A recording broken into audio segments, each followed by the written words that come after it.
aller parler de communication. La communication, c'est quoi? Puis qu'est-ce que ça l'implique? Puis à quel point c'est important d'avoir une bonne communication parce que souvent, ce qui arrive avec nos chiens, c'est qu'il y a peut-être des lacunes, soit dans notre entraînement, soit dans la façon qu'on va fonctionner avec lui. On manque peut-être de constance aussi. Et là, ce que je vais faire, c'est que je vais aller démêler, en fait, quel genre de communication on devrait établir avec un chien pour que ce soit clair. Donc, en fait, la façon que je les ai définis, c'est que j'ai défini la communication de façon renforcement positif, la communication de façon renforcement négatif. Pourquoi?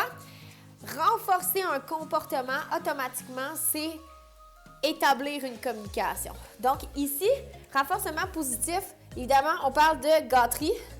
On va parler aussi de jeu. On va parler de tout ce qui motive le chien dans son ensemble. Donc, ça, c'est d'avoir accès à quelque chose. Dans un processus de communication, ce qui va arriver, c'est qu'on va arriver à être en mesure de pouvoir renforcer une commande assis, couche, reste. Ça veut dire que pour avoir ça, je dois appliquer une communication encore plus grande, c'est-à-dire les marqueurs. C'est quoi des marqueurs, puis qu'est-ce que ça mange en hiver? Un marqueur, en fait, c'est ce qui va dicter ce que tu fais de bien, ce que tu fais peut-être d'un peu moins bien, ce que tu as accès à ta récompense.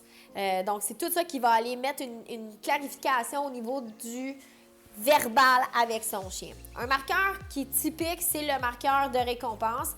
On appelle ça un click release. Ça veut dire « Yes! Viens chercher ta récompense. » Click release, pourquoi? Bien, en fait, ça veut dire ce que tu fais, c'était parfait, viens chercher ta récompense.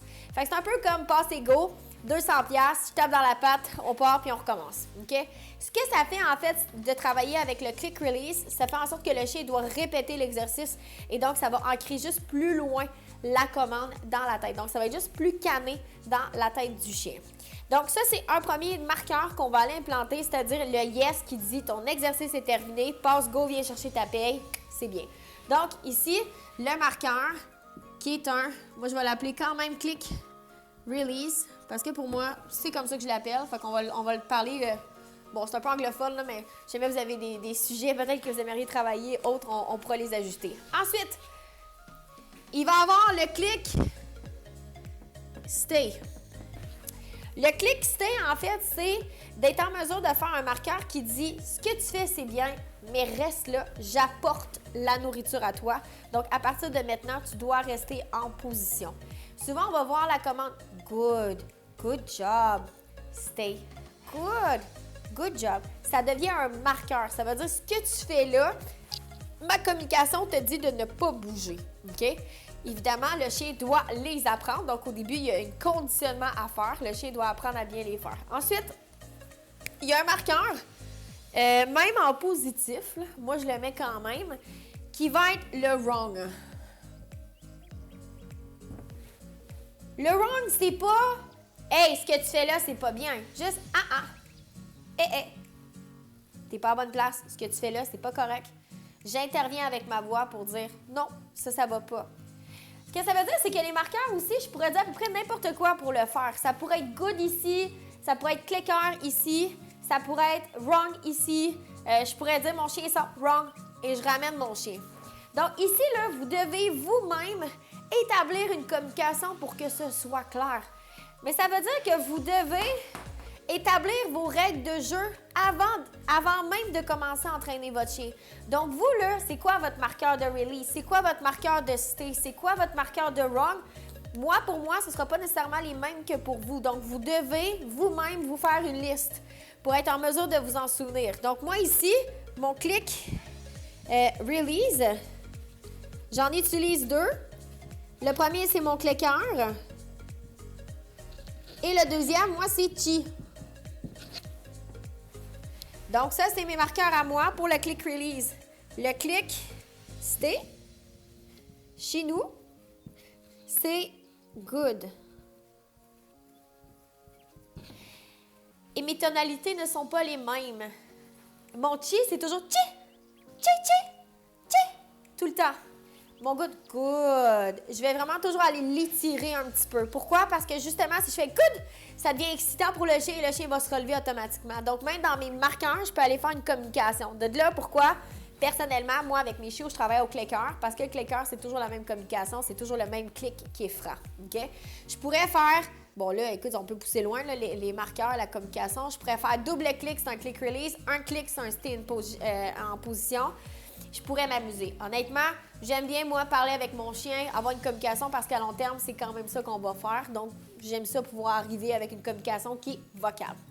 Et évidemment, ici, ce qui est wrong, pour moi, bien là, je vais aller mettre à ce moment-là un no.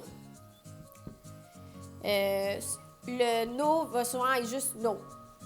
Pas plus fort que ça. Je veux pas que mon chien sente que faire une erreur, ça met sa vie en danger. Je veux qu'il sente qu'il a fait une erreur par contre, parce que pour moi, c'est important de mettre une bonne communication. Ensuite de ça, on va ajouter une autre communication qui est pour moi, qui est le free. Bon, j'ai des amis, moi, ici, qui vont dire free dog. OK? Qu'est-ce que ça veut dire? Ça veut dire que tu es en position free dog. Tu fais ce que tu veux, tu sors du tapis et là, tu deviens par toi-même un individu à part entière. Tu peux te promener dans les champs, faire tes choses, tout ça. À chaque fois qu'il y a une commande, le chien est relâché par la commande free dog. Donc, si je dis, exemple, au pied, mon chien se positionne au pied, marche au pied, maintient la commande, tout ça, free dog, il fait ce qu'il veut par la suite. Ça va? Donc, évidemment, la communication, c'est juste à vous d'aller établir vos règles avant de faire votre entraînement. Donc, prenez une feuille, assurez-vous d'aller vraiment mettre la communication qui est claire. Est-ce que c'est difficile? Oui. Je sais que c'est difficile de le faire parce qu'au début, des fois, on ne se souvient pas exactement de ce qu'on a implanté, on ne se souvient pas de qu'est-ce qu'on a fait. Des fois, on oublie, on se trompe, le yes, le good. Entraîner un chien, ça demande de la dextérité, ça demande quand même beaucoup de coordination aussi. Il faut que le bas du corps parle avec le haut du corps. Donc, tout ça pour être en mesure que ce soit clair. Ensuite, le R négatif, donc le renforcement négatif, c'est quoi la communication? C'est tout ce qui se passe par la laisse. Qu'est-ce que ça veut dire en fait au niveau du pressure release? Bien, c'est simple, ce que ça veut dire, c'est quand je tire dans ma laisse, tu dois apprendre à te sensibiliser à ce qui se passe dans ton collier. OK? Le renforcement négatif, c'est vraiment de mettre quelque chose qui est légèrement désagréable, qui est gérable pour le chien. Donc, le chien sent un inconfort, mais il n'est pas en panique par rapport à l'inconfort. Il doit apprendre à se sensibiliser à le pressure release, qui est super important, qui est une communication qui est non seulement, je pense, celle qui est la moins bien comprise, que la majorité des chiens apprennent à simplement ignorer. Ce que ça veut dire, c'est, par exemple, mon chien, je vais marcher en laisse, mon chien tire tout le long et je le suis derrière. Bien là, à ce moment-là, mon chien a simplement appris à ignorer ce qui se passe dans son cou. Donc, il ignore complètement la communication qui pourrait passer par la laisse. Beaucoup de chiens n'ont aucune communication en laisse. Les gens veulent avoir beaucoup de communication ici avec la gâterie, le jeu, tout ça, mais on a comme oublié d'aller mettre notre communication en renforcement négatif qui va faire en sorte que par la suite, on apprend à négocier avec son chien parce que si le chien, ça lui tente de travailler, parfait, mais si le chien est moins motivé parce qu'il est moins motivé par la nourriture, on n'a plus d'outils de travail, donc on n'a plus de renforcement négatif pour pouvoir aller travailler avec la laisse ou une communication qui a été établie autrement. Donc, ça, c'est super important. Pressure release, ça veut dire quoi? Ça veut dire si je tire ma laisse vers le haut, mon chien s'assoit. Si je tire la laisse vers le bas, mon chien se couche. Et là, je peux faire un pressure release en continu.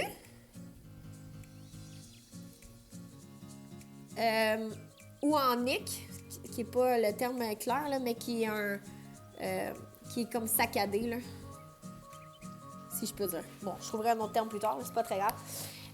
Ou en saccadé. Ça veut dire que je pourrais aller... Un tempo, ça va être plus clair. Je pourrais aller en continu, donc je tiens ma pression jusqu'à ce que le chien relâche, donc je maintiens la pression dans mon collier.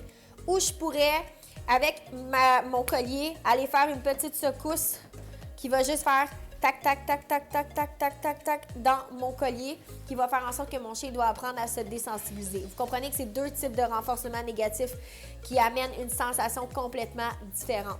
Donc, ça dépend aussi avec quel outil vous allez travailler. Si vous travaillez avec le collier à pointe, on va travailler avec le tempo. Si on travaille avec le choker ou avec le collier étrangleur, on travaille avec le continu.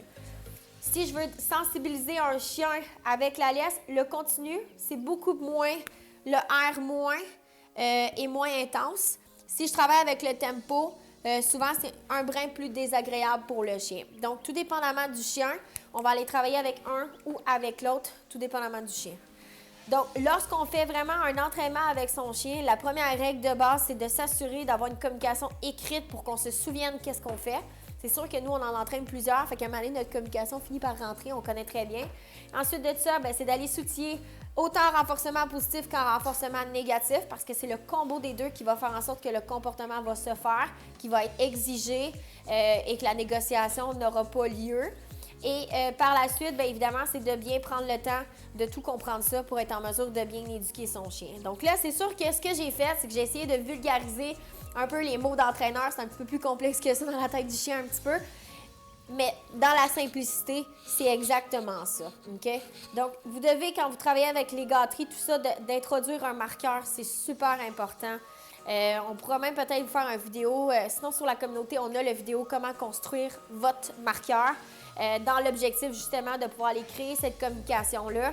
Et même chose aussi avec la pression-relâche, communication à l'aise. On l'a dans la formation aussi au niveau de la communauté pour ce qui est de pression-relâche, pour être en mesure justement de vous l'enseigner.